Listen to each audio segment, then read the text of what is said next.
Hey guys, to help run the forums, host the website, and travel, we've introduced a universal service fee for in-depth coverage, including this video. My goal is to be unbiased and transparent.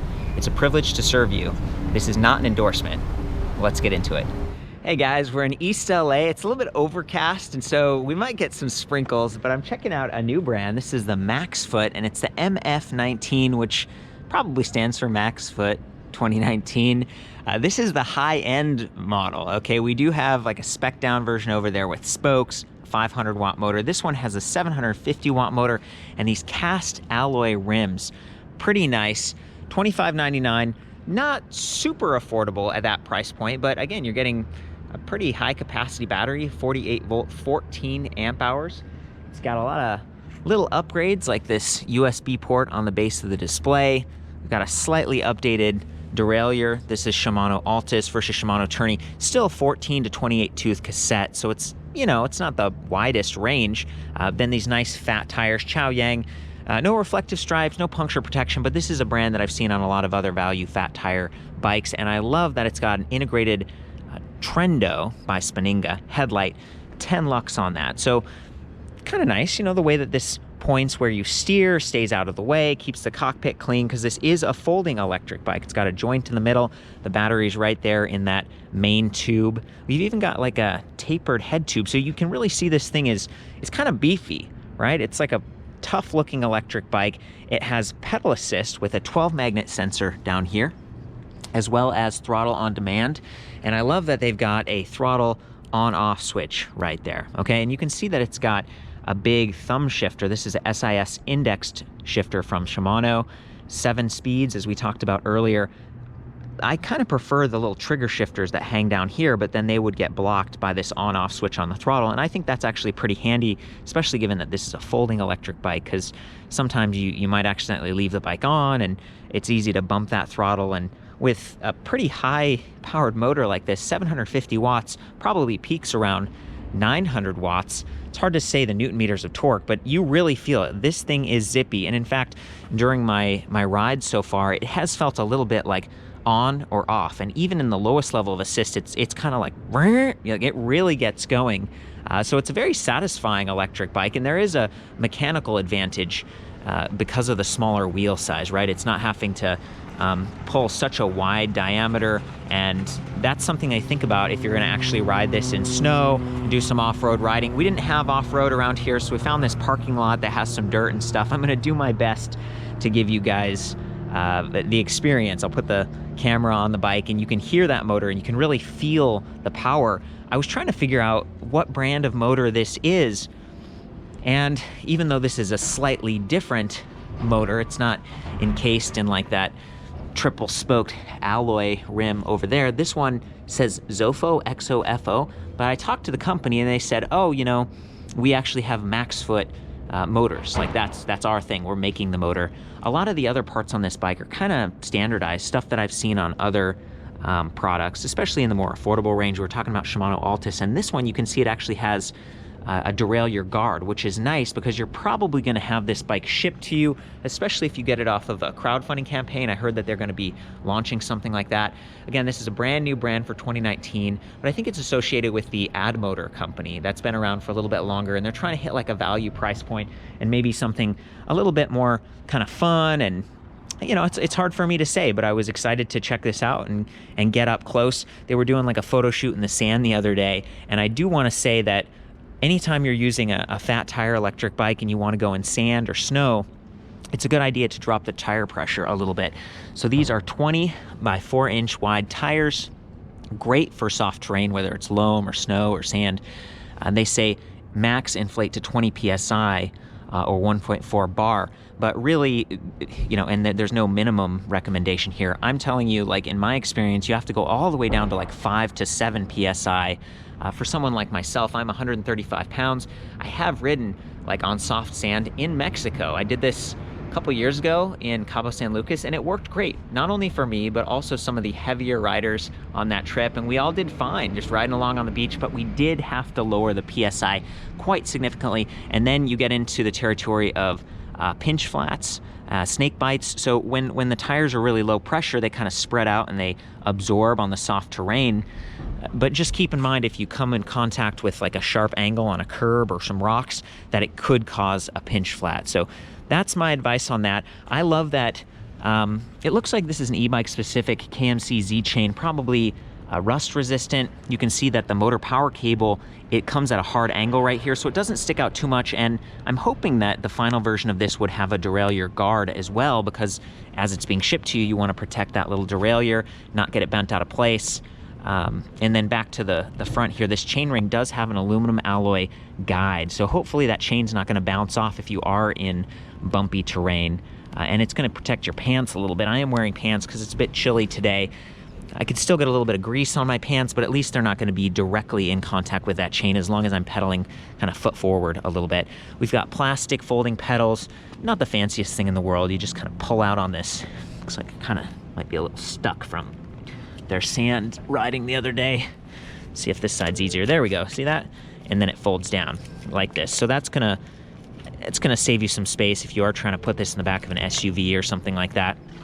I've been in situations where you could actually fit a couple of these depending on the size of your car. So it's a decent drivetrain. It gets the job done better than a single speed, certainly.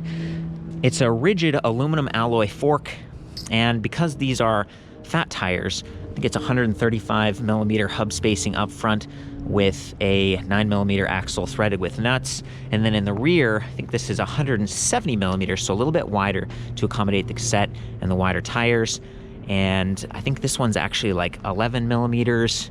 It's threaded and it's got these little, if we can look down here, these flats, I call them. See how there's like a flat edge right there, and that acts as kind of a torque arm against the frame. But this is an aluminum alloy frame. I didn't actually see an external torque arm, which is something that I see on some of the higher end bikes. And with such a powerful motor, you know, if you're really gunning that thing, it's kind of just pushing against the frame, and over time it could potentially rock. You know, there's so much to celebrate about this bike, like the internally routed cables and everything. It's obviously e-bike specific. Great rims, great tire, everything. 60 pounds, by the way, when I was weighing this, 7.2 pounds on the battery. 60-pound bike, high power motor, but no torque arm back here. So that's something I would just, you can get it aftermarket on like eBay, something to kind of think about. You might want to have it mounted on this side. That's something that I see, like if you look at a Rad Power bike or some of these other brands that have been established, maybe been in business a little bit longer. That's something that they've zeroed in on, try to get right. I also, you can see right here, there's this little nick on the pedal from the crank arm, because when you back the bike up, we get pedal lock. It is an adjustable length kickstand, but even at its max length, it's a little bit short. I'm on an angle here. I propped it up with that piece of wood for doing the photos and stuff. And then the brakes, looks like this is Tektro, 160 millimeter rotor in the rear, Tektro Aries with mechanical brake levers. These are the ones I'm used to seeing that have the rubberized edge and that really awesome bell. Although maybe it's not working because they got some sand on it and stuff. The motor inhibitors are active on both of these brakes, which is really nice, especially with such a powerful bike. And then up front, there we go, there's the 180 millimeter rotor. So you do get a little bit more stopping power from that front wheel, a bit more of a mechanical advantage. Given the 20-inch wheel diameter, even 160 is okay, right? But mechanical, they're not gonna be quite as easy to pull over time, maybe not quite as consistent. See how it doesn't, it's a little bit slower, a little bit more hand effort, because this is the rear brake that I'm pulling right now, and the cable has to go all the way back there. So mechanical versus hydraulic. For a bike that's $2,600, like you're kind of spending a lot. I was surprised. And again, this might be like an anchoring thing, marketing, where it's like, this is how much it costs, but then they sell it a little bit cheaper if they're doing crowdfunding. I'm just telling you what I've been getting. You know, and again, they do have multiple versions of this bike. So this one has mechanical disc brakes as well. They do have motor inhibitors as well, 180, 160. So there's so much that's similar here. And they do have thicker, I think these might even be 12 gauge spokes with that hub motor versus the cast setup. So this bike appeals to me. It's sort of this like bright orange with a little bit of gray accents, whereas that one's gloss white with gray accents. There's a lot of considerations here. And I'm doing my best to cover both of these. The support from the staff's been a little bit limited because I think they predominantly speak like Mandarin and I don't. So there's a little bit of like lost in translation. I got my friend Sam over here who's gonna help us out, and do a little ride test in a minute. I'm gonna also do my best to answer questions that come in on the video, like if you leave a comment or in the forums and back at the written review. I've measured like everything I could, including like number of teeth on the chainring, length, width, height, all of those different factors. And I do want to point out that it's the reach here is, I think it's like 24 inches or something. It's a little bit longer. Okay, so this bike kind of feels full size if you're someone who's a larger person, and it has this telescoping stem so you can raise the handlebars. 350 millimeters on that seat post length. I think it's 34 millimeters on the diameter, so that's pretty big. Usually I'm used to seeing like 31.6 or 30.9, so there's plenty of room here to put a suspension seat post and then use a shim if you can't find one that's actually 34 millimeters, because that's pretty wide, and I think they did that to make it like stronger, extra sturdy. They've got bosses here for adding a rear rack. I definitely appreciate that. Bosses for maybe adding fenders, and then of course they're using that for the headlight, but you can see the support arms could connect there. I don't know where you would get those fenders or what they'll be selling or not, because again, the communication's been a little bit limited. They told me that it would have an 18-month warranty and that they would support parts and maybe just send you a part if something broke, and that the motor and the battery have like a 2-year warranty. That seems pretty generous to me, and it's really hard to say. So I'm doing my best here. I'm communicating what they've communicated to me. But as with any new company, especially in crowdfunding, it's kind of like proceed with caution. Saunders is a crowdfunding campaign that comes to mind years ago that did really well, and they delivered on pretty much on time. I don't know if the support was really that great, but I don't think they said it would be. They didn't really advertise that it would be higher. So the fact that this is a new company and everything gives me pause, but on the other hand, they're associated with AddMotor, which has been around for a little bit longer, so that gives me kind of some reassurance. So again, I'm doing my best here to give you guys all the info. Given the higher capacity of the battery, it's nice that this comes with a 3 amp charger. It's a little bit faster than normal. A lot of times chargers are just 2 amps, so that means you're gonna get out there and be able to ride a little bit quicker. Sam, would you come over and help me do the folding exercise here? So we're just gonna take this out for a second, and then there's like a lock here on this one, and you open it up like that. There's a lock on this one. So both of them, it's nice that they both have, thanks buddy, here we go. There we go. So it folds down. See, there aren't any parts that are coming off. Like, it's not like you're gonna lose a wing nut or something. Here's a little pass through to the battery. By the way, that's where you charge it. It's the same charging interface, whether it's on or off the bike. I like that you can charge it in both locations. Right now it's green when you press that, so it says RGB. Uh-oh, we lost our little rubber cap. So we might want to push this back in here. I like this this cover, and I like where the charging port is located, right? Because a lot of times I'll see e-bikes where the charging port is down here, and then it's right in the way of that crank arm and stuff, and we've already got enough going on. By the way, that's a support stand for when the bike is folded, so you don't bang up the chain ring and stuff. And there's another look at that 12 magnet cadence sensor. That's pretty high resolution, but it's not one of the sealed ones. It's a little bit more external, so sand and gunk could get on there, or it could get bent out of place. It's not super vulnerable because it's protected by the chain ring, but I'm just telling you what I've seen from some other bikes. Okay, so can you go ahead and try to fold the bike in half, Sam? Yeah, there you go. A lot of times, yeah, you kind of put your knee in. You're doing great. Thank you. There we go, and we can set it down. I'm gonna go ahead and kick this kickstand up, and then perfect. Look at that, awesome. And then of course the seat could come down as well. So there we go. That's what it would look like, completely folded up, fairly stable, maybe walkable. Like if you pull it back like this and then walk forward on the wheels. I like that the disc brakes are on the inside. They're not gonna get bent up, but just keep an eye on that derailleur. And again, you might have a derailleur guard.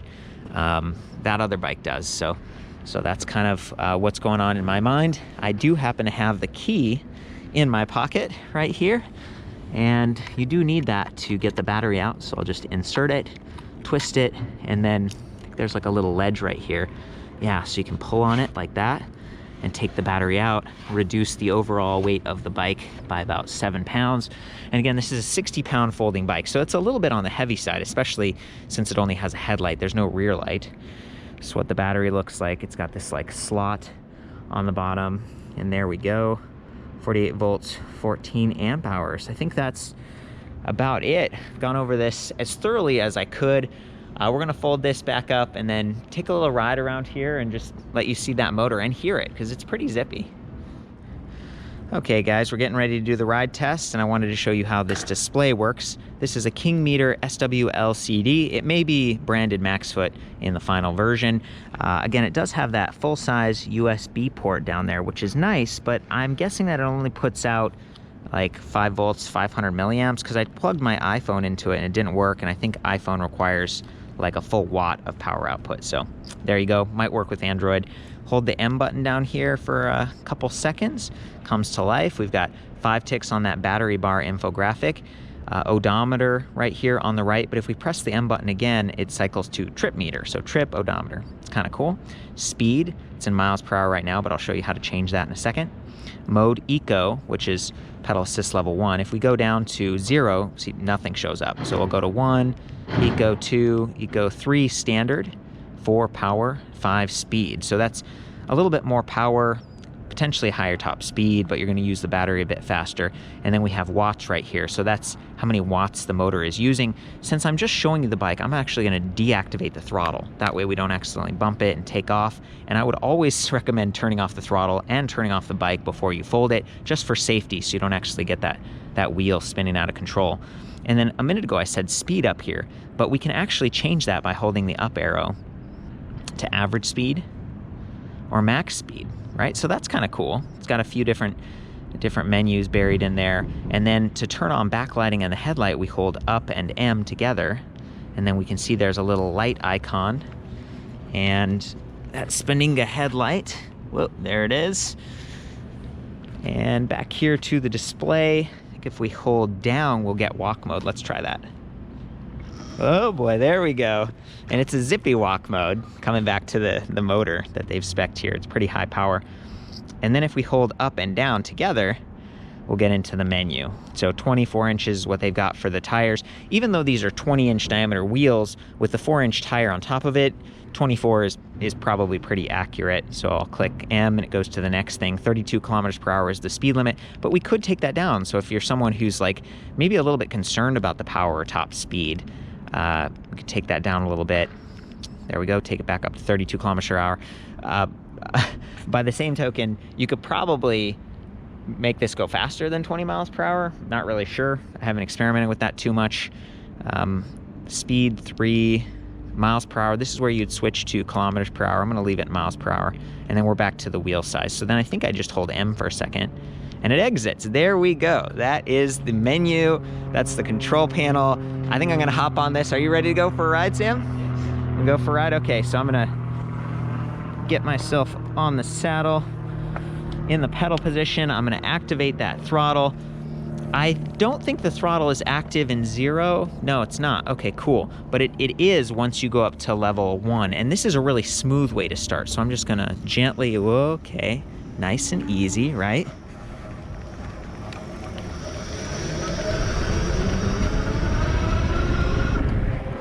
That was me juicing it a little bit. But you know, I'm in pedal assist level 1. So this time I'm going to go back and I'm just going to pedal. Okay. And I think hopefully you'll get my point about how quickly it engages.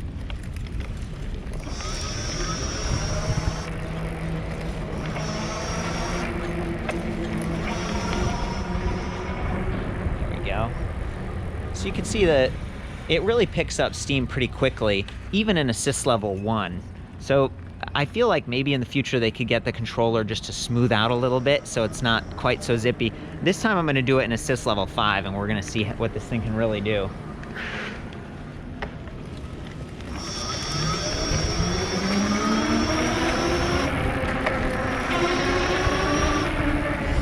Quite a bit of delay between the time that I stopped pedaling and when the motor cut out, and I think that's just because I'm in a higher gear right now and it's using a 12 magnet cadence sensor versus like a torque or multi-sensor.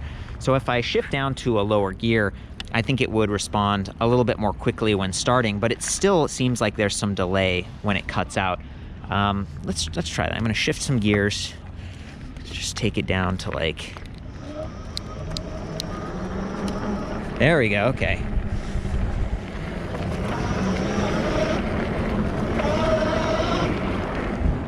seems like it's responding a little bit more quickly. I appreciate that. And then these big tires are actually pretty comfortable considering that this is pretty choppy terrain here that we're working with in the parking lot. How are you feeling, Sam? Feels very comfortable and very convenient. Is this the first time that you've ridden these?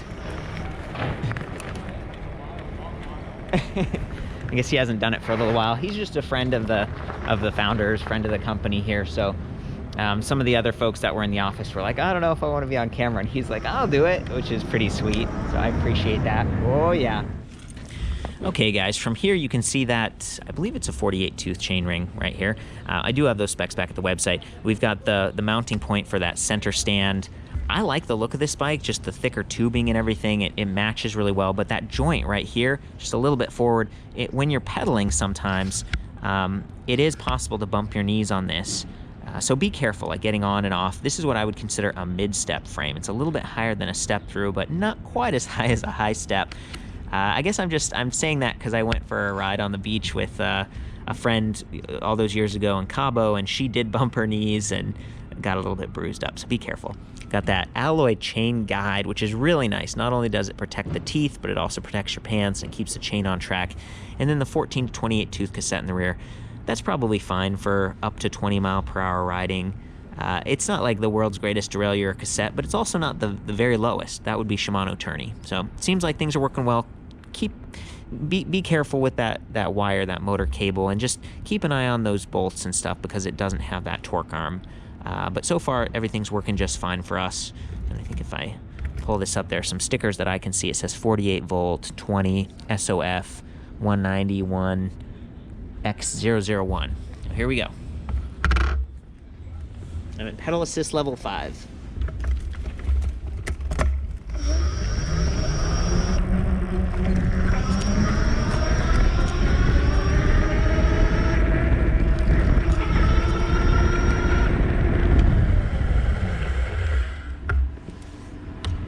Pretty intense. This thing has a lot of power. I feel like it wouldn't have any problem climbing hills because of that smaller wheel diameter and just, 750 watts nominal up to probably more than 900. So this time I'm going to do it with the throttle and it'll be a little bit smoother. You probably noticed, like, I did stop pedaling before and the motor kept surging. It's just, there's a little bit of a delay there. Pull those brakes if you feel out of control and it'll cut power to the motor. So here we go, throttle time.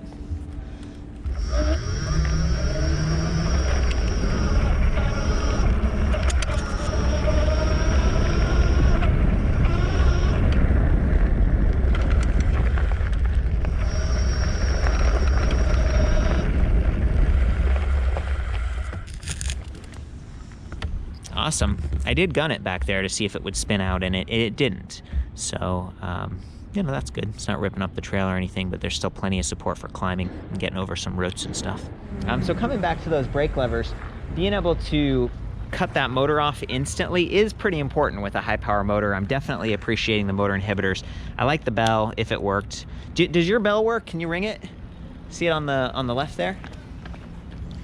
On the left? There it is. That's what I'm talking about, buddy. Yeah. Have you been using the throttle mostly or pedal assist? Both. A little bit of both? Little bit of both. Okay. Couple of one, and the first time I used this one, I thought I don't have to use this. Yeah. Being able to use the throttle is pretty fun. Oh, it actually is hybrid. You can use this, and while you can use this too. You can override. Yeah, I like that. Yes. They give you full control on this bike, which is something that's nice. It does make it a little bit vulnerable because if I bump that throttle, it would take off right now, even though I'm not moving. So that's where that safety switch really comes in. Remember when you first got on, you were like, why isn't it working? Because the safety switch wasn't disengaged. Yes. Those are all the things that I'd be thinking about, you guys. I can't really comment on like the final price or even the names of the lower spec versions, but hopefully we'll get more info on that soon. I welcome you to chime in with your comments and your experiences. MAXFOOT's a new brand for me. It sounds like the US and Canada, free shipping in the contiguous US. They might charge shipping if you're in Canada. For the full written review, I'll see you back at ElectricBikeReview.com. Have fun out there. Love you guys. Ride safe.